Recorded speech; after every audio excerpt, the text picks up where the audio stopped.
नमस्कार विद्यार्थी मित्रांनो, आज आपण इयत्ता 10वीचा चौथा पाठ हवामान या पाठाकडे आपण जाणार आहोत. या पाठाकडे जाण्याच्या अगोदर आपल्याला जे दोन आकृत्या दिलेल्या आहेत त्या आकृत्यांचं निरीक्षण करणं अपेक्षित आहे. 4.1 आणि 4.2 या आकृत्यांचं आपण अगोदर निरीक्षण करून घेऊया. मग बाजूला दिलेले प्रश्न आहेत त्या प्रश्नांची उत्तरं पाहूया आणि मग आपण पुढे जायला हरकत नाही.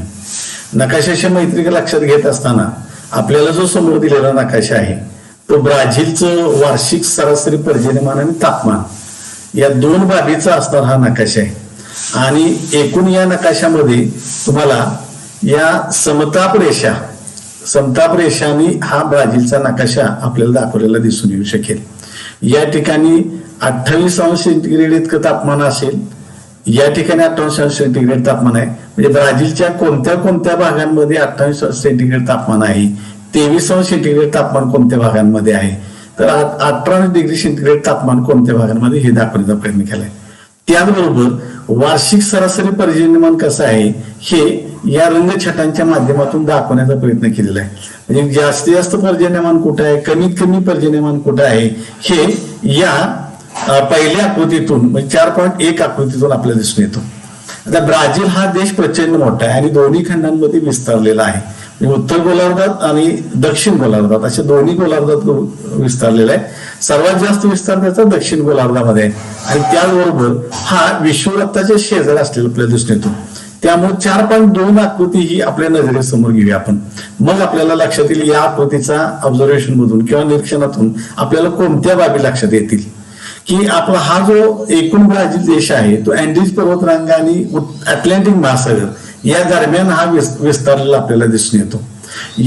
हा जो आहे तो ब्राझीलच्या प्राकृतिक रचनेची छेदरेषा आहे आणि या छेदरेषेच्या माध्यमातून आपल्याला या ब्राझीलचा अभ्यास थोडासा लक्षात यायला काय हरकत नाही 4.2च्या आकृतीमधून. यामध्ये पहिल्यांदा येथून 400 किलोमीटरच्या अंतरामध्ये ही गियानाची उच्चभूमी आहे आणि या गियानाच्या उच्चभूमीमध्ये 1600 मिलीमीटर इतका पाऊस पडतो. तर तिथलं तापमान आहे ते 21 अंश सेंटीग्रेड इतकं तापमान असलेलं आपल्याला दिसून येतो. म्हणजे पहिल्या याच्यामध्ये एकूण त्याचा जो विस्तार आहे तो साधारणपणे उत्तरेला म्हणजे 0 अंशापासून ते 5 अंश 11 मिनिटं दक्षिण असा हा विस्तार हा त्याचा दक्षिण गोलार्धामध्ये अक्षवृत्तीय विस्तार आहे. या अक्षवृत्तीय विस्तारामध्ये म्हणजेच आपण विषुववृत्ताच्या जवळ आहे. या विषुववृत्ताच्या जवळ आसपास याचा पूर्ण असणारा विस्तार याच्यामधला दाखवलेला हा ब्राझीलच्या प्राकृतिक रचनेचा छेद आहे. ही गियानाची उच्चभूमी आहे आणि गियानाच्या उच्चभूमीमध्ये या ठिकाणी 1000 मीटर पेक्षा जास्त उंची या ठिकाणी दिसून येते आपल्याला. अँडीज पर्वतरांगांच्या मध्ये असणारे हा ब्राझील देश याच्यामध्ये याची उंची साधारणपणे 1500 मीटर उंचीपेक्षा जास्त आहे. गियाना उच्चभूमीची त्या ठिकाणी 1600 मिलीमीटर इतका पर्जन्य आहे आणि 21 अंश सेंटीग्रेड इथलं तापमान असलेलं आपल्याला दिसून येतो. त्याच्यानंतर पुढे आपण जात आहोत की ते 400 किलोमीटर ते 1200 किलोमीटर दरम्यान अमेझॉन नदीचं खोर आहे आणि या अमेझॉन नदीच्या खोऱ्यांमध्ये हा प्रचंड मोठा पर्जन्य आपल्याला दिसून येतो आणि तो म्हणजे 2000 मिलीमीटर इतका पर्जन्यमान या ठिकाणी आहे आणि 28 अंश सेंटीग्रेड इतकं तिथलं तापमान असलेलं आपल्याला दिसून येतं. त्याच्यानंतर पुढे या ब्राझीलच्या प्राकृतिक क्षेत्ररचनेच्या पुढे जर आपण गेलो तर इथं पॅराग्वे आणि पॅरानाचं खोरं येते आणि तिथं 2000 किलोमीटर ते 28 किलोमीटरच्या दरम्यान इथं जो पाऊस आहे इथं जो पर्जन्य आहे हा पर्जन्य कमी झालेला आपल्याला दिसून येतो. हा 1500 मिलीमीटर इतका पर्जन्य आहे. तर इथं तापमान मात्र 21 डिग्री सेंटीग्रेड इतकं तापमान आहे आणि त्याची उंची पण आपल्याला कमी झालेली आपल्याला दिसून येते. त्याची उंची पण या ठिकाणी कमी असलेली आपल्याला दिसून येतो. 28 किलोमीटरच्या पुढे जे 36 किलोमीटरच्या पुढे आहे तो म्हणजे ब्राझीलची उच्चभूमी म्हणून त्या ठिकाणी संबोधली जाते आणि या ब्राझीलच्या उच्चभूमीमध्ये जे तापमान आहे ते 27 डिग्री सेंटीग्रेड इतकं तापमान आहे आणि या 28 किलोमीटरच्या आसपास त्याचं तापमान 23 डिग्री सेंटीग्रेड आहे. तर पर्जन्य मात्र 600 मिलीमीटर इतकं पर्जन्यमान आहे. म्हणजेच इकडच्या बाजूला जर अजस्त्र करायच्या पुढच्या बाजूला आपण गेलो तर मात्र आपल्याला अटलांटिक महासागर दिसतो आणि अटलांटिक महासागराच्या पलीकडे असणारं पर्जन्यमान मोठं असलेलं दिसून येतं. म्हणजे ह्या ब्राझीलच्या अजस्त्र करायच्या अंतर्गत भागामध्ये आपल्याला उच्चभूमीच्या अलीकडच्या अंतर्गत भागामध्ये अत्यंत पर्जन्यमान कमी झाले दिसून येतं, म्हणून याला पर्जन्य छायेचा प्रदेश असं संबोधलं जात असलेलं आपल्याला दिसून येतं. आता वरती पुन्हा आपण एकदा जाऊया, म्हणजे आपल्या लक्षात येईल. पुन्हा एकदा या ब्राझीलच्या प्राकृतिक रचनेच्या छेदाच्या अनुषंगाने माहिती करून घेऊया 4.2 की ही या अँडीज पर्वतरांगांच्या पासून ते अटलांटिक महासागराच्या दरम्यानची ही भूमी आहे. प्रचंड मोठा विस्ताराने असणारा हा देश आहे. या देशांच्या मध्ये असलेला हा जो प्रदेश आहे तो प्रामुख्यानं गियाना उच्चभूमी आणि ब्राझीलची उच्चभूमी या दरम्यानचे असणारा हा ब्राझील हा देश संपूर्ण आहे. अमेझॉन नदीच्या खोऱ्यांमध्ये प्रचंड मोठा पर्जन्य दिसून येतो. तेथील असणारा 2000 मिलीमीटर इतका पर्जन्य आहे. तर तापमान मात्र 28 डिग्री सेंटीग्रेड आहे. इथून 0 पासून 4400 किलोमीटरच्या अंतरामध्ये गियानाची उच्चभूमी आहे. त्या ठिकाणी 1600 मिलीमीटर इतका पर्जन्य आहे. याचा जो विस्तार आहे ते 0 अक्षांशापासून म्हणजे अक्षवत्यापासून ते उत्तरेला याचा 5°11' इतका त्याचा उत्तरेचा असा त्याचा विस्तार आहे. 400 किलोमीटरच्या दरम्यान यामध्ये इथलं आपण तापमान आणि पाऊस पाहिला. 400 किलोमीटर ते 1200 किलोमीटरच्या दरम्यान अमेझॉन नदीच्या खोऱ्यांमध्ये तापमान 28 सेंटीग्रेड आहे. तर पर्जन्यमान 2000 मिलीमीटर इतका आहे. तर त्याच्या पुढे गेल्यानंतर 2000 किलोमीटरच्या पुढे पॅराग्वे आणि पॅरानाचं जे खोरं आहे दक्षिण ब्राझीलच्या भागामध्ये, इथं या ठिकाणी 1500 मिलीमीटर इतका पर्जन्य आहे. तर 21 सेंटीग्रेड इतकं तापमान आहे. आणि त्याच्या पुढे जर पाहिलं दाद्या 2800 किलोमीटरच्या दरम्यान या ब्राझीलच्या उच्चभूमीचा आहे आणि या किनारी प्रदेशामध्ये जास्तीत जास्त तापमान असलेलं आपल्याला दिसून येतं. आता मूळच्या या आकृतीकडे आपण जाऊया, या नकाशामध्ये जाऊया. या नकाशामध्ये आपल्याला अभ्यासता असताना ब्राझीलच्या नकाशामध्ये इथं समताप रेषेनं हा संपूर्ण ब्राझील जोडलेला आपल्याला दिसून येऊ शकेल. वेगवेगळ्या भागामध्ये म्हणजे ब्राझीलच्या या पश्चिम भागामध्ये आणि या पूर्व भागांमध्ये आणि या उत्तर भागामध्ये 28 सेंटीग्रेड इतक्या तापमानानं कुठला प्रदेश जोडलेला आहे हे आपल्याला या समताप रेषेतून कळतंय. 23 डिग्री सेंटीग्रेड तापमान असणारा ब्राझीलचा भाग कोणता हे समताप या रेषेने आपल्याला कळतंय. तर 18 डिग्री सेंटीग्रेडनं तापमान असणारा हा ब्राझील कुठला आहे ते यापासून आपल्याला कळतंय.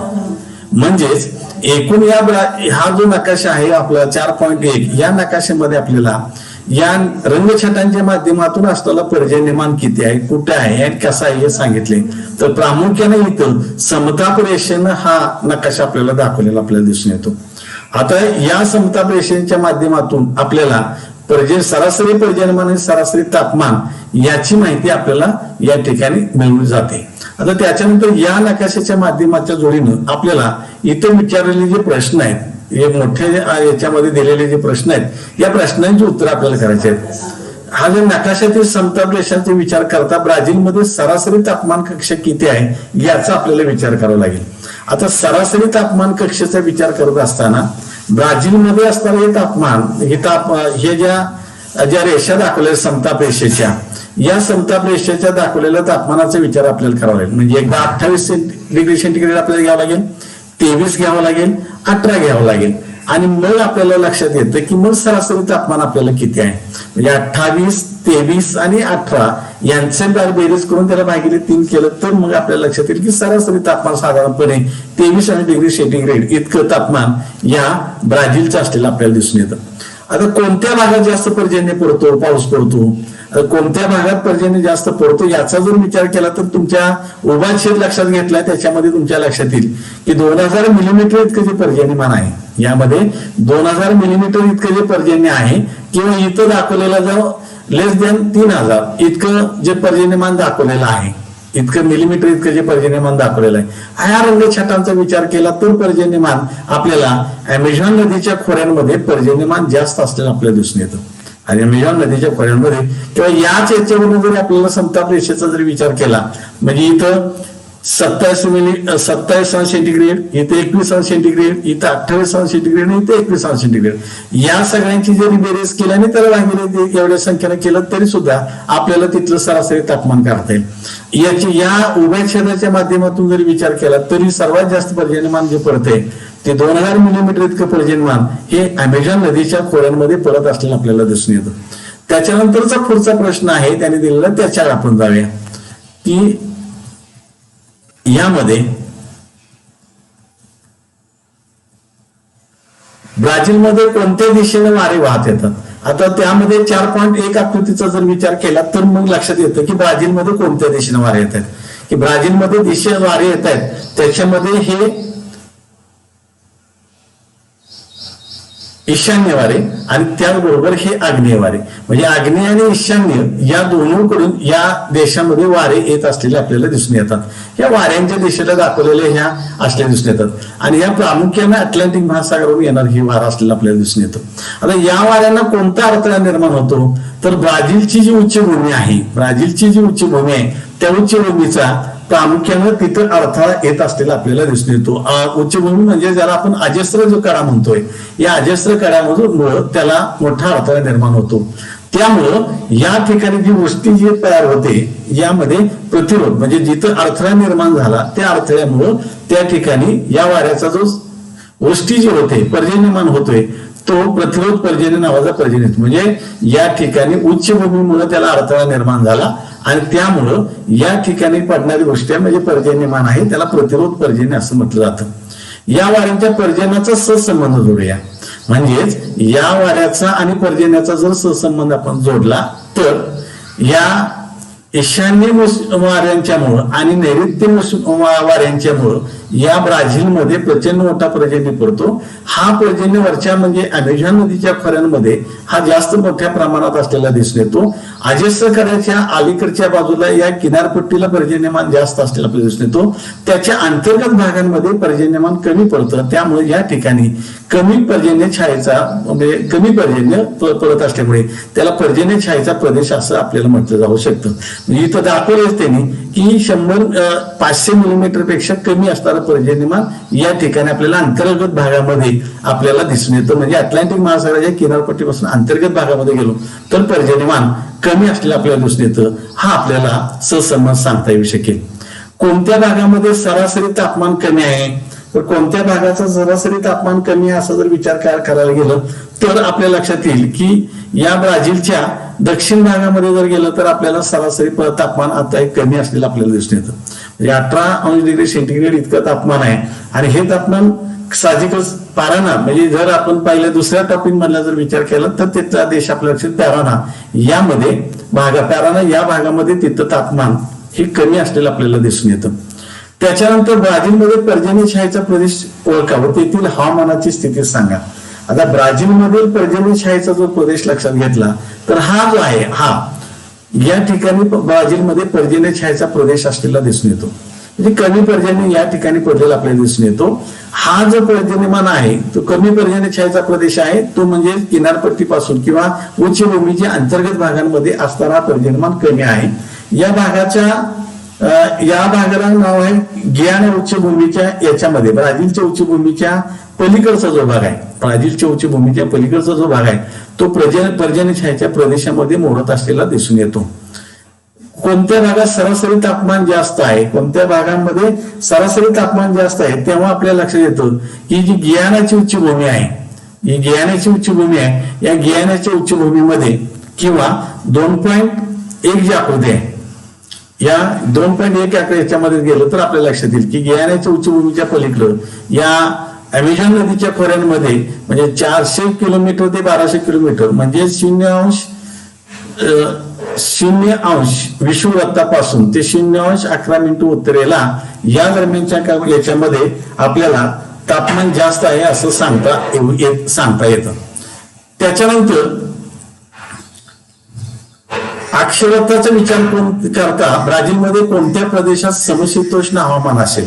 अक्षवृत्ताचा जर विचार केला तर या विषुववृत्ताच्या दक्षिणेच्या बाजूला म्हणजे हे जे टोक आहे या बाजूला ब्राझीलच्या या बाजूला दक्षिणेच्या बाजूला आपल्याला समशीतोष्ण कटिबंध किंवा समशीतोष्ण स्थिती असलेल्या आपल्याला हवामानाचे असलेला दिसून येतो. आता त्याच्यानंतरचा पुढचा प्रश्न आहे की 0° ते 5° उत्तर व दक्षिण या पट्ट्यात वाऱ्याची स्थिती कशी असेल. ती ऊर्ध्व दिशेने असेल किंवा वरच्या दिशेने असेल किंवा म्हणजेच या कड्याच्या बाजूला म्हणजेच जी उंच भूमी आहे त्याच्या बाजूने वारे वाहतात त्यावेळी उंच दिशेने जातात त्या ऊर्ध्व दिशेने जातात म्हणून वाऱ्याची स्थिती ऊर्ध्व असली आपल्याला दिसून येते. आता या नकाशात उतरण दाखवण्याची जी पद्धत आहे म्हणजे या नकाशामध्ये हा जो नकाशा आहे यामध्ये नकाशामध्ये दाखवण्याची जी पद्धत आहे ती प्रामुख्यानं समताप रेषा आणि रंगछटा या दोन पद्धतीनं हा नकाशा आपल्याला वितरण दाखवलेलं दिसून येतं. ज्या रेषा दाखवल्या त्या समताप रेषा आहेत आणि रंगछटांच्या माध्यमातून जे दाखवलेलं आहे ते प्रामुख्यानं या ठिकाणचं पर्जन्यमान असलेलं आपल्याला दाखवून येतं. या दोन बाबी या नकाशाच्या माध्यमातून म्हणजे 2.1 आणि 2.2 4.1 आणि 4.2 या दोन नकाशाच्या माध्यमातून आपल्याला या प्रश्नांची उत्तरं सांगता येतील. आता पुढे जाय आपण की हे आपण ब्राझीलच्या अनुषंगाने आपण पाहिलं तर भारत 4.3 आकृतीचं म्हणजे आपल्या देशाचं तुलनात्मक दृष्ट्या म्हणजे आपण अभ्यास करतोय ते ब्राझील आणि भारत या दोन देशांचा तुलनात्मक अभ्यास करतोय आणि आता आपल्याला भारताचं ज्या आकृती नकाशाचं आपल्याला निरीक्षण करायचं आहे. तर भारताच्या नकाशाचं निरीक्षण करून मग आपल्याला लक्षात येईल की जसं आपण ब्राझीलच्या नकाशाचा विचार केला होता तसा भारताच्या नकाशाचा विचार करूया आणि मग याच्यात काही प्रश्नांची उत्तर लक्षात घेऊया. हा सुद्धा समताप रेषा आणि रंगछटांच्या माध्यमातून समताप रेषा ज्या भारतामध्ये कोणत्या ठिकाणचं समान तापमान आहे हे जोडून दाखवण्याचा प्रयत्न केलेला आहे आणि त्याचबरोबर रंगछटांच्या माध्यमातून भारतातलं मिलीमीटर मध्ये पर्जन्यमान किती आहे हे दाखवण्याचा प्रयत्न केलेला आपल्याला दिसून येतं. म्हणजे ही जी 4.3 आकृती आहे ती भारताचं वार्षिक सरासरी तापमान आणि पर्जन्यमान कशा स्वरूपाचं आहे हे दाखवण्याचा प्रयत्न केलेला आहे. त्याचा पहिला प्रश्न काय आपल्याला की विचारला आहे की भारतामध्ये कमाल 4000 मिलीमीटर पेक्षा अधिक पर्जन्य असलेले प्रदेश दाखवा. 4000 मिलीमीटर इतकं जास्त जे पर्जन्य भारतामध्ये आहे तो कोणत्या प्रदेशांमध्ये आपल्याकडे असलेला दिसून येतो. तो साधारणपणे जी पश्चिमेची किनारपट्टी आहे आणि ईशान्य भारत आहे. भारतामध्ये जर नकाशाचा जर आपण विचार केला आणि रंगछटांचा जर विचार केला तर लेस दॅन 4000 जो दाखवलेला रंगछटा आहे या ठिकाणी निळ्या रंगाच्या छट्याने या ठिकाणचा हा पर्जन्यमान हा अधिक पर्जन्यमानाचा भाग दाखवलाय आणि त्याचबरोबर हा जो पश्चिम किनारपट्टीचा जो भाग आहे हा किनारपट्टीचा भाग अधिक पर्जन्यमान दाखवलेला भाग असलेला दिसून येतो. त्यामुळं 4000 मिलीमीटर पेक्षा अधिक असणारा पर्जन्यमान हा प्रामुख्यानं भारताच्या पश्चिम किनारपट्टीला आणि ईशान्य भारताचा हा जो शिलांग चेरापुंजी आणि हा जो ईशान्य भारताचा जो भाग आहे या भागांमध्ये आपल्याला भारतामध्ये 4000 मिलीमीटर पेक्षा जास्त पर्जन्यमान असलेला आपल्याला दिसून येतो. आता कमाल आणि किमान तापमानाचे प्रदेश कोणते आहेत. कमाल आणि किमान तापमानाचा जर प्रदेशांचा जर आपण विचार केला कमीत कमी आणि जास्तीत जास्त तापमानाचा जर विचार केला तर जास्तीत जास्त कमाल आणि किमान तापमान जर इथं पाहिलं तर वरती ह्या जम्मू आणि काश्मीरचा जर विचार केला तर 20 आणि 23 दाखवलंय आणि त्याच वेळेला बाजूला राजस्थानच्या या भागांमध्ये जर आपण विचार केला तर 29 ते 26 दरम्यान आपल्याला हा तापमानाचा रेषा दाखवले दिसून येतात. त्यामुळं कमाल आणि किमान तापमान जो आपल्याला मोठा जो प्रदेश आहे तो प्रामुख्यानं आपल्याला राजस्थान आणि जम्मू काश्मीरच्या प्रदेशांमध्ये असलेला आपल्याला दिसून येतो. त्याच्यानंतरचा जो पुढचा प्रश्न आहे तापमान कोणत्या दिशेकडे वाढत जाते. तापमान कोणत्या दिशेकडे वाढत जाते जर आपण विचार केला तर वरती हिमालयामध्ये जर आपण घेतलं तर 20-23 त्याच्यानंतर खाली गेलं तर आपण लक्षात येते या ईशान्य भारतामध्ये 20-23 23-20 26-26 29 त्याच्यानंतर खाली गेलो तर आपलं 26-29-23-26 असं येते. म्हणजे उत्तरेकडनं दक्षिणेच्या बाजूला जसं जाऊ तस आपल्याला तापमान हे वाढत जात असलेलं आपल्याला दिसून येतं. आता वाऱ्याची दिशा सांगणार त्या वाऱ्यांचं नाव काय. आता भारतामध्ये असणारे जे वारे आहेत या वाऱ्यांच्या दिशा कोणत्या आहेत हे आपल्याला समजून घ्यावं लागेल. हे जे वारे आहे हे वारे इकडून वाहत आहेत या पश्चिम किनारपट्टीवरून आणि हे वारे इकडून येत आहेत आणि हे नैऋत्य वारे आहेत. या नैऋत्य वारे जेव्हा आपल्याकडं जेव्हा येतात तेव्हा दिशामधून आपल्याला पश्चिमेकडच्या बाजून आतल्या बाजूला प्रवेश आपल्याकडे करत असलेले दिसून येतात. त्यामुळं भारताचे जे वारे जे वाहत आहेत त्याला नैऋत्य मोसमी वारे असं आपण म्हटलेलं दिसून येतं. प्रामुख्यानं आपल्याला जे वारे येत आहेत ते या दिशेकडून येतात. नैऋत्य मोसमी वारे हे आपल्याकडे नैऋत्य वाहतात आणि त्याला आपण मोसमी वारे नैऋत्य मोसमी वारे असं आपण म्हणत असलेलं दिसून येतो. त्याच्यानंतरचा पुढचा प्रश्न आहे, राजस्थानात काही भाग वाळवंटाचा आहे, त्याचं कारण काय असेल? की जसं आपण वरतीकडे जातोय तसं या राजस्थानच्या या भागांमध्ये अत्यंत पर्जन्यमान कमी असले आपल्या दृष्टीने. म्हणजे हा जो पांढरा पट्टा दाखवलेला आहे याच्यामध्ये अत्यंत कमी पर्जन्यमान आहे आणि कमी पर्जन्यमान आणि प्रचंड मोठं उष्णतामान यामुळं राजस्थानमध्ये वाळवंटी भाग असलेला आपल्याला दिसून येतो असं आपल्याला त्याचं वर्णन सांगता येईल. त्याच्यानंतर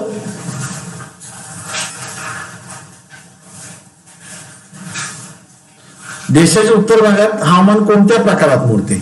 देशाच्या उत्तर भागामध्ये हवामान हे जे उत्तर भारत आहे की या उत्तर भारतामध्ये जम्मू काश्मीरचा जर विचार केला तर आपल्या इकडं शीत किंवा थंड हवामानाचा प्रदेश असलेला आपल्याला दिसून येतो.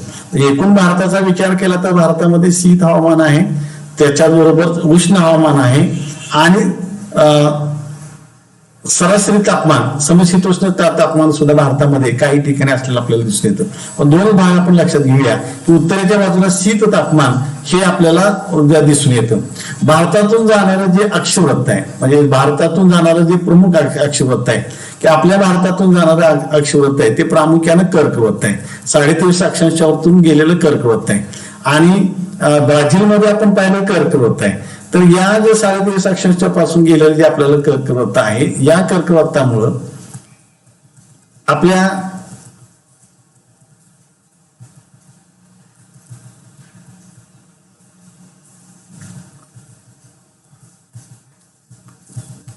मध्यातून साधारणपणे हे दार गेलेलं आहे, कर्कवृत्त गेलेलं आहे आणि या कर्कवृत्तामुळं आपल्याला 2.1 हे आहे आकृती 2 आकृती जी आपल्या 2.1 दुसऱ्या पाठामधली जी पहिली आकृती आहे त्याचं मदत घेऊन आपल्याला ती रेषा काढता येऊ शकेल किंवा कर्कवृत्त दाखवता येऊ शकते. आणि त्यामुळं भारताच्या या मध्यातून जाणाऱ्या याच्यामुळे जे लंबरूप केंद्र पडतात त्यामुळे भारतावरती उष्णता जास्त मोठ्या प्रमाणात वाढलेली आपल्याला दिसते. तर भारताच्या द्विकल्पीय पठाराच्या कोणत्या भागात निमशुष्क स्थिती आढळते त्याचं कारण काय? आता हा जो भारताचा द्विकल्प आहे या द्विकल्पाचा जर विचार केला तर साधारणपणे हा भारताचा द्विकल्प पट्टा विभाग या द्विकल्पाचा जर विचार केला तर अंतर्गत भागामध्ये म्हणजे महाराष्ट्राचा असणारा पश्चिम भाग आपल्याला दिसून येतो. कर्नाटकचा असणारा महाराष्ट्राचा पूर्वेकडचा आणि कर्नाटकाचाही पश्चिमेकडचा भाग म्हणजे या पश्चिमेकडच्या भागाला असणारा प्रचंड मोठा पर्जन्य आहे.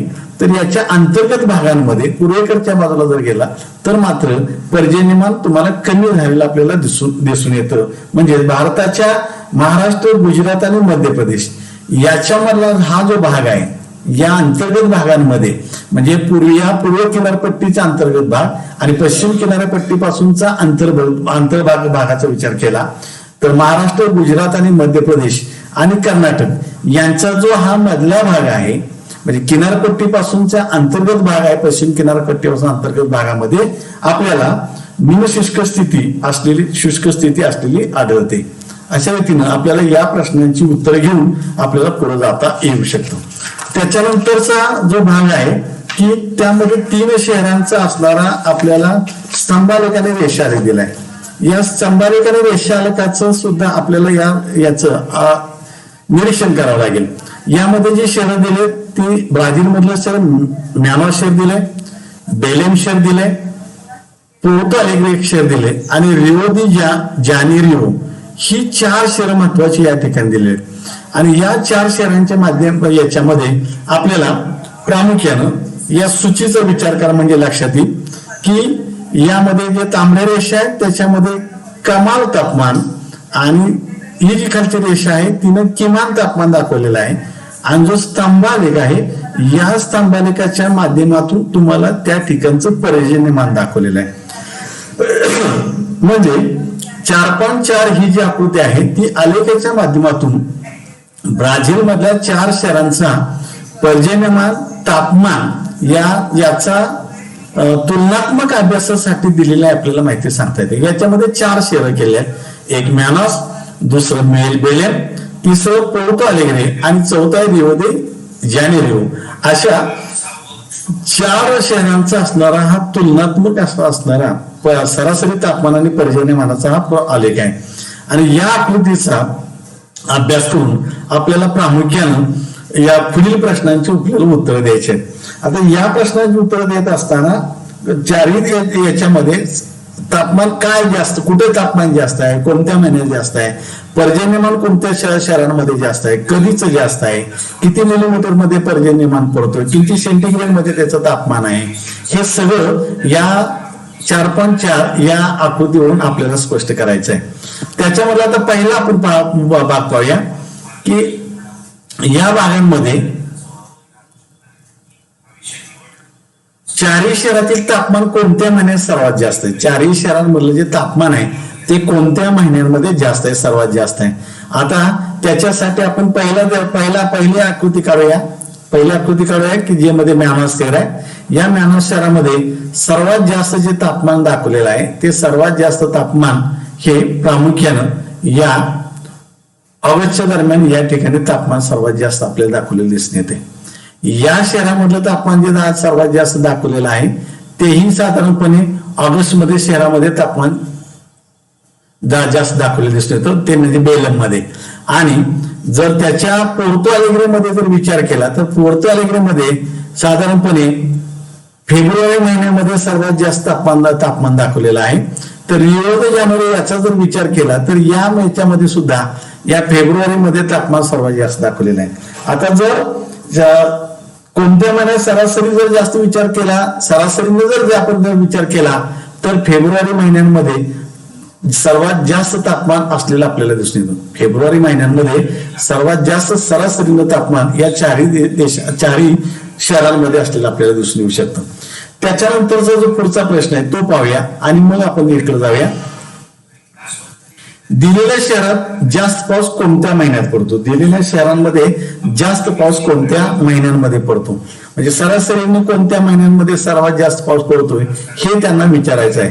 आता आपण रेषालेखाच्या माध्यमातून आपण उष्णता पाहिलेली होती की तापमान पाहिलं होतं, तर स्तंभालेखाच्या माध्यमातून आपल्याला हा जो स्तंभालेख आहे ते या स्तंभालेखाच्या माध्यमातून आपल्याला पर्जन्य पाहिजे. तर यामध्ये जो पर्जन्य आहे तो हा डिसेंबर महिन्यामध्ये इथं सर्वात जास्त पर्जन्य दाखवलंय. तर या शहरांमध्ये त्याचबरोबर मार्च मध्ये तितकंच पर्जन्यमान दाखवले. जानेवारी, फेब्रुवारी आणि मार्च या महिन्यांमध्ये सरासरीचं पर्जन्यमान रिओ दे जानेरो मध्ये तेच आहे. त्याचबरोबर नोव्हेंबर आणि डिसेंबर यामध्ये सुद्धा पर्जन्यमान तिथे जास्त आहे. पोर्तो अलेग्रेचा जर विचार केला तर यामध्ये जून, जुलै, ऑगस्ट या आणि सप्टेंबर या दरम्यानचं पर्जन्यमान जास्त असलेलं आपल्याला दिसून येतं. या दरम्यानच्या कारखान्यामध्ये पर्जन्यमान जास्त आहे. तर वरच्या 2 शहरांच्याकडे आपण जाऊया आता. या 2 शहरांचा विचार केला, मॅनॉस आणि बेलम या 2 शहरांचा जर विचार केला तर या शहरांमध्ये जानेवारी, फेब्रुवारी, मार्च, एप्रिल, मे या 4 महिने 5 महिन्यांच्या मध्ये पर्जन्यमान आपल्याला जास्त असलेलं आपल्याला दिसून येतं. तशाच पद्धतीनं बेलम या शहराचा जरी विचार केला तर ते सुद्धा जानेवारी, फेब्रुवारी, मार्च, एप्रिल, मे या दरम्यानचं पर्जन्यमान जास्त आहे. आणि सर्वात जास्त पर्जन्यमान असणारा महिना आहे तो म्हणजे मार्च मध्ये. इथं बेलम मध्ये जास्त आहे, मॅनॉस मध्ये मार्च मध्ये पर्जन्यमान जास्त आहे. आणि इथं जानेवारी, मार्च मध्ये जर विचार केला, इतर या शहराचा विचार केला तरी सुद्धा सरासरी या ठिकाणी मार्च मध्ये किंवा इथं ऑगस्ट मध्ये सर्वात जास्त पडून ऑगस्ट आणि सप्टेंबर. आणि या शहराचा जर विचार करा रिओ दे जानेरो तर इथं सुद्धा मार्च मध्ये सर्वात जास्त पर्जन्यमान आहे. या 4ही शहरांचा जर आपण विचार केला तर सरासरीने विचार जर केला तर मार्च महिन्यांमध्ये सर्वात जास्त पर्जन्यमान आहे. पोर्तो अलेग्रे या शहरामध्ये मात्र पर्जन्यमान सर्वात जास्त आहे, ते जून आणि ऑगस्ट सप्टेंबर मध्ये जास्त आहे. पण 4ही शहरांचा जर सरासरी विचार केला तर मार्च महिन्यामध्ये सर्वात जास्त पर्जन्यमान असलेलं आपल्याला दिसून येतं. त्याच्यानंतरचा पुढचा प्रश्न आपल्याला असा आहे,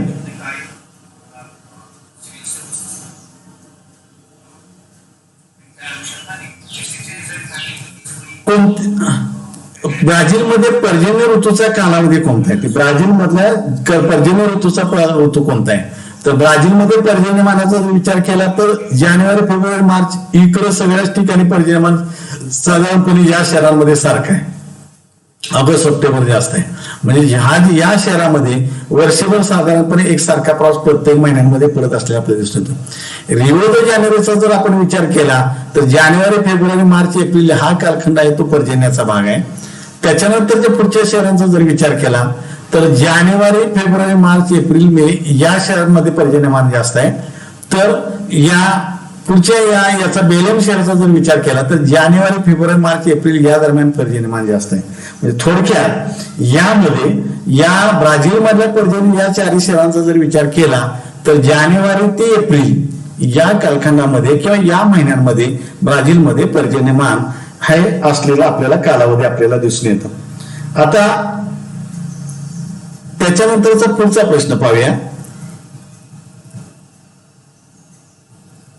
म्हणजे ब्राझीलमध्ये पर्जन्याचा कालावधी कोणता आहे तो आपण ब्राझील मधला पर्जन्य कालावधी घेतला जानेवारी ते मे या कालखंडामध्ये. जानेवारी फेब्रुवारी मार्च एप्रिल मे या कालखंडामधला पाऊस हा ब्राझीलमध्ये जास्त आहे. कोणत्या शहराची तापमान कक्षा सर्वाधिक आहे ती किती आहे?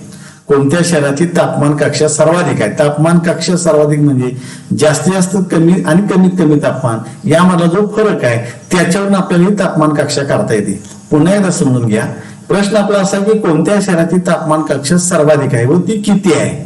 आता या दोन्ही शहरांची तापमान कक्षेचा जर विचार आपण केला तर मग आपल्याला लक्षात घेता येतं की याची तापमान कक्षा आपण लक्षात घेऊया. पहिल्यांदा वरच्या याच्यातून जाऊया मग आपल्याला लक्षात येईल की चारही शहरांच्या तापमान आपण काढूया एका वेळी. मग आपल्याला कमीत कमी जास्तीत जास्त तापमानाचा विचार करता येऊ शकेल. या म्यानास या शहराचं पहिलं तापमान आपण लक्षात घ्या. म्यानास शहरामध्ये जास्तीत जास्त तापमान साधारणपणे इथं 35° सेंटीग्रेड इतकं तापमान दाखवलंय आणि इथं 30च्या वरती साधारणपणे 33° सेंटीग्रेड तापमान आहे. तर कमीत कमी तापमानाचा विचार केला तर साधारणपणे इथं 23 डिग्री सेंटीग्रेड तापमान आहे. त्याच्यानंतरचा जर इथे विचार केला तर बेलेम या शहराचा जर विचार केला तर बेलेम या शहरामध्ये साधारणपणे 29° सेंटीग्रेड इथं तापमान कमीत कमी आहे. तर सरासरीचं तापमान साधारणपणे 31° सेंटीग्रेडच्या तापमान इतकं शेजारी आहे. त्याच्यानंतर या शहराचा जर विचार केला पोर्तो अलेग्रे या शहराचा जर विचार केला या शहराचा विचार केला तर कमीत कमी तापमान जे आहे ते त्याचं 10° सेंटीग्रेड इतकं तापमान आहे. तर जास्तीत जास्त तापमानाचा विचार केला तर 30° सेंटीग्रेड इतकं तापमान आहे. त्यांच्यानंतर रिओ दे जानेरो या शहराचा जर विचार केला जास्तीत जास्त याचं तापमान आहे ते 30° सेंटीग्रेड इतकं तापमान आहे आणि कमीत कमी जर विचार केला तर साधारणपणे त्याचं 17° इतकं तापमान डिग्री सेंटीग्रेड इतकं तापमान असलेलं आपल्याला दिसून येतं.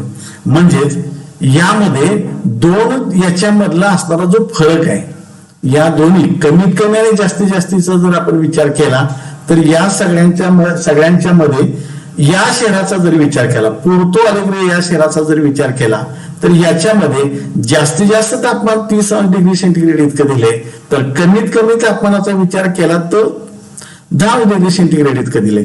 म्हणजे कमीत कमी 20° सेंटीग्रेड इतका इथला हा फरक आहे. एवढा फरक या कुठल्याही शहरांमध्ये असलेला आपल्याला दिसून येत नाही. म्हणजेच म्यानास बेलेम आणि रिओ दे जानेरो या 3 शहरांपेक्षा पोर्तो अलेग्रे या शहरांमधलं जे तापमानाची कक्षा आहे ती सर्वात जास्त असलेली आपल्याला दिसून येते. म्हणजेच पुन्हा एकदा त्या प्रश्नाकडे आपण जाऊया की जो प्रश्न आपण विचार की कोणत्या शहराची तापमान कक्षा सर्वाधिक आहे आणि ती का आहे? म्हणजे सर्वाधिक आहे ती किती आहे? सरासरी साधारणपणे 20° सेंटीग्रेड इतकं पोर्तो अलेग्रेची ही तापमान कक्षा असते आपल्याला दिसून येतो. तिचं जास्तीत जास्त 30 आहे आणि कमीत कमी 10 आहे. त्यामुळे या दोन्हीचा मधला जो फरक आला तर 20° सेंटीग्रेड इतकं तापमान आपल्याला दिसून येतं. इथलंही तापमान कमी आहे, इथले जास्त आणि कमीचं इथल्या जास्त आणि कमीचा जर विचार केला तर याची तापमान कक्षा पोर्तो अलेग्रेची जास्त असलेला आपल्याला दिसून येतो. त्याच्यानंतरच्या पुढच्या प्रश्नाकडे आपण जाऊया. रिओ दे जानेरो मध्ये सर्वसाधारणपणे कोणत्या प्रकारचे हवामान असेल? रिओ दे जानेरो या शहरांमध्ये सर्वसाधारणपणे कोणत्या प्रकारचे हवामान असेल? रिओ दे जानेरो हे शहर आपण काढूया.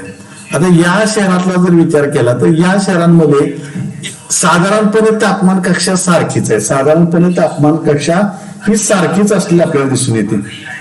आणि त्यामुळं या ठिकाणचं जे हवामान आहे, रिओ दे जानेरो या ठिकाणचं जे हवामान आहे, रिओ दे जानेरो या ठिकाणच्या हवामानाचा जर विचार केला तर या ठिकाणी हवामान हे साधारणपणे उष्ण स्वरूपाचं असलेलं आणि एकसारखं म्हणजे फार मोठा फरक नसलेलं आपल्याला असलेलं दिसून येतं. सम स्वरूपामध्ये असणारं हे साधारणपणे रिओ दे जानेरोचं तापमान आपल्याला असले दिसून येतं. जास्तीत जास्त 30 आणि कमीत कमी इथं आलेलं 20 डिग्री सेंटीग्रेड याच्यापेक्षा खाली तापमान कुठं जास्त गेलेलं आपल्याला दिसून येत नाही. सरासरीने तापमान संपूर्ण वर्षभरामध्ये एकसारखं असलेलं रिओ दे जानेरोचं असलेलं आपल्याला दिसून येऊ शकेल. त्याच्या अशा रीतीनं आपल्याला या एकूण असणाऱ्या या स्तंभालेख आणि रेषालेखावरून या प्रश्नांची उत्तर आपल्याला सांगता येऊ शकतील. त्याच्यानंतरच्या पुढच्या भागांमध्ये आपल्याला जाता येईल की भौगोलिक स्पष्टीकरण, म्हणजे ब्राझीलचा अक्षवस्ती विस्तार जास्त आहे आणि तो विषुववृत्त जवळ असलेला आपल्याला दिसून येतो. ब्राझीलचा जो अक्षवस्ती विस्तार आहे तो सर्वात जास्त असल्यामुळे हवामानात त्या ठिकाणी विविधता असलेली आपल्याला असलेली दिसून येते. आणि विषुववृत्ताजवळ तर मकरवृत्त दक्षिणेला जाल तर आपल्याला समशीतोष्ण हवामान असलं आपल्याला दिसून येतं. म्हणजेच आपण ब्राझीलच्या नकाशाचा जर विचार केला, ब्राझीलच्या नकाशाकडे पुन्हा एकदा आपण जाऊया. या ब्राझीलच्या नकाशाकडे जर विचार केला तर हा ब्राझीलच्या नकाशामध्ये या विषुववृत्ताच्या शेजारी आहे जे तापमान आहे ते प्रचंड मोठं तापमान आहे. रोज पर्जन्यमान तिथं पडताना दिसून येतं. तर हे जे आहे हे मकरवृत्त आहे. या मकरवृत्ताच्या या दक्षिणेच्या बाजूला गेलं तर समशीतोष्ण हवामान किंवा थंड हवामान असलेलं आपल्याला दिसून येतं. त्याच्यानंतरच्या पुढच्या भागामध्ये आपण जाऊया. ब्राझीलच्या अनुषंगानं की विषुववृत्ताजवळ उष्ण तर मकरवृत्ताच्या दक्षिणेला मात्र आपल्याला समशीतोष्ण हवामान असलेलं आपल्याला आढळतं. आता त्याच्यानंतरच्या पुढच्या भागामध्ये काय सांगायचे ती बाजू आपण समजून घ्या की यामध्ये आग्नेय तसेच ईशान्य दिशेकडून पूर्वीय व्यापारी वाऱ्यांपासून या देशात पर्जन्य पडतो. आपण जी 4.1 आकृती जी पाहिलेली होती, पुन्हा एकदा 4.1 आकृतीकडे जाऊया म्हणजे तुमच्या लक्षात येईल की या ब्राझीलमध्ये पडणारा जो पर्जन्यमान आहे, ब्राझीलमध्ये येणारा जो पर्जन्य आहे तो कोणत्या दिशेकडनं येतोय. हे ब्राझीलमध्ये ही जी दिशा आहे म्हणजे ही दिशा ईशान्य दिशा आणि ही पूर्व दिशा आणि त्याच्याच बरोबर ही आग्नेय दिशा. आग्नेय, पूर्व आणि नैऋत्य या दिशेकडून या ब्राझीलमध्ये पर्जन्यमान पडतोय हे आपण मगाच्या प्रश्न उत्तरांच्या माध्यमातून पाहिलेलं होतं. पुन्हा एकदा पर्जन्य या वाऱ्यांच्या दिशा कळाव्यात म्हणून आपण या ठिकाणी आलोय. ह्या बाजूला जो आहे तो अटलांटिक महासागर आहे, एक उत्तर अटलांटिक महासागर आणि इकडं दक्षिण अटलांटिक महासागर. आणि या बाजूला आपण पाहिलं होतं की अँडीज पर्वताची रांग आहे की जो या आपण छेद जो पाहिला होता ब्राझीलचा त्यामध्ये आपण त्याची माहिती पाहून घेतलेली होती. पुन्हा एकदा मूळच्या विषयाकडे जाऊया की या ब्राझीलच्या असणाऱ्या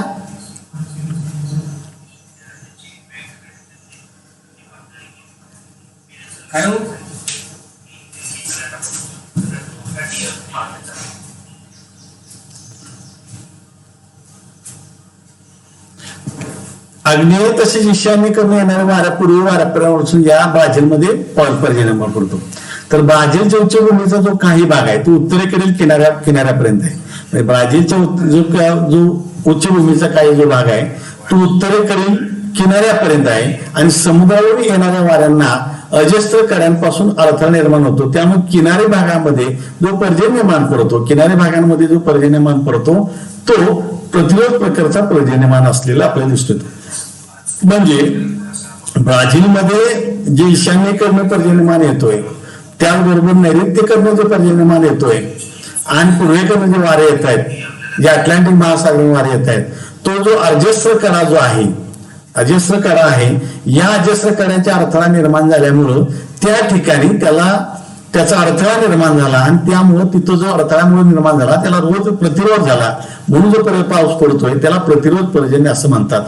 आणि याच्या अंतर्गत भागामध्ये उच्चभूमीच्या पलीकडच्या भागामध्ये जर आपण गेलो तर या वाऱ्याचा प्रभाव म्हणजे ईशान्य आणि आग्नेय आणि पूर्वेकडून येणारे व्यापारी वारे आहेत, या वाऱ्यांचा प्रभाव कमी होत जातो आणि त्यामुळं आतील भागामध्ये म्हणजे या ब्राझीलच्या उच्चभूमीच्या अंतर्गत भागांमध्ये जर गेला तर अत्यंत अल्प कमी पाऊस पडतो की अत्यल्प पाऊस पडतो, म्हणून त्याला ब्राझील मधल्या पर्जन्यछायेचा प्रदेश असं आपण म्हणतो. आणि हा प्रदेश साधारणपणे या नैऋत्य वाऱ्याच्या विरुद्ध दिशेला म्हणजे ईशान्य दिशेला असलेला आपल्याला दिसून येतो. या शुष्क प्रदेशास अवर्षण चतुष्कोण असंही म्हटलं जातं.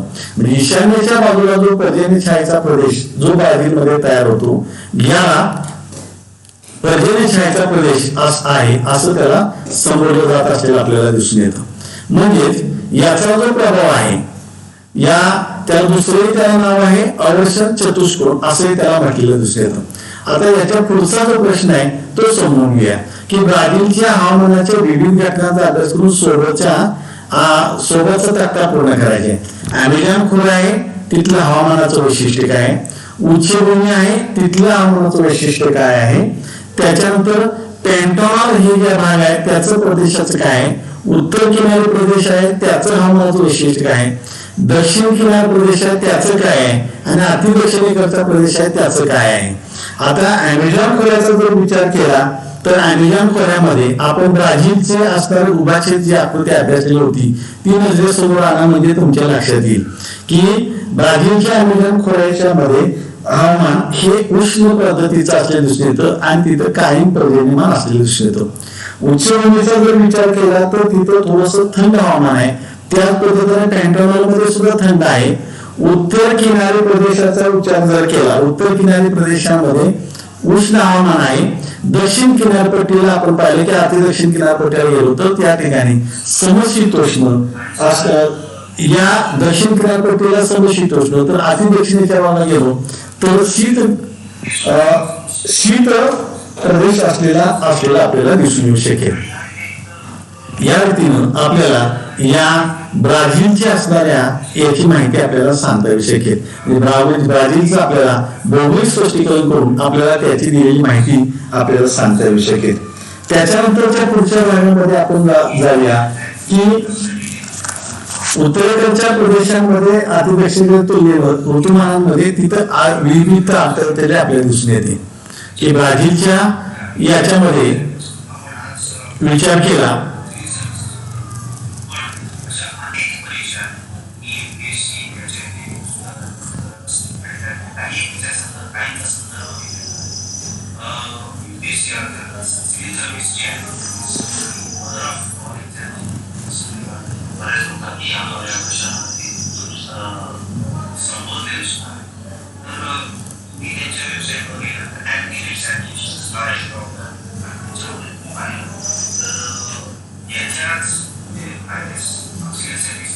तापमानाच्या संदर्भात ब्राझीलचा उत्तरेकडचा जो प्रदेश आहे तो उष्ण आपण पाहिला तर दक्षिणेकडचं तापमान मात्र तुलनेने कमी होत जातं आणि ऋतूनुसार ब्राझीलमध्ये विविध आढळताना आपल्याला दिसून येते.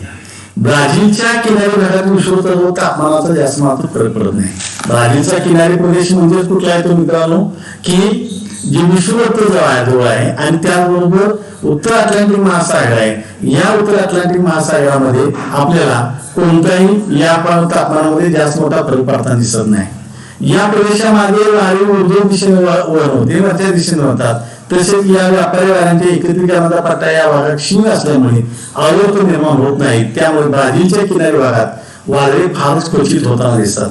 म्हणजे या विषुववृत्ताच्या तापमानामध्ये फार मोठा फरक पडत नसल्यामुळे या व्यापारी वाऱ्यांच्यामुळे एकत्रीकरणाचा पट्टा होत असल्यामुळे अवरोध म्हणजे या ठिकाणी वादळ निर्माण होत नाहीत.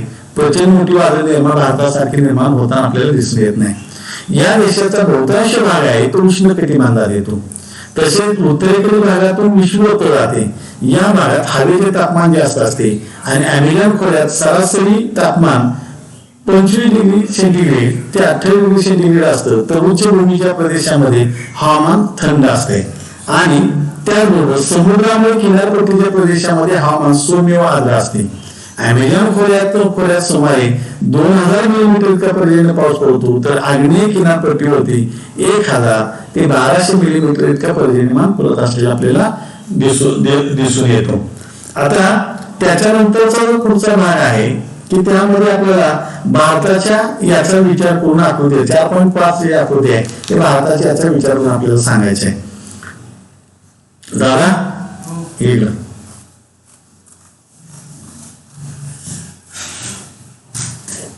स्टॉप कर दे.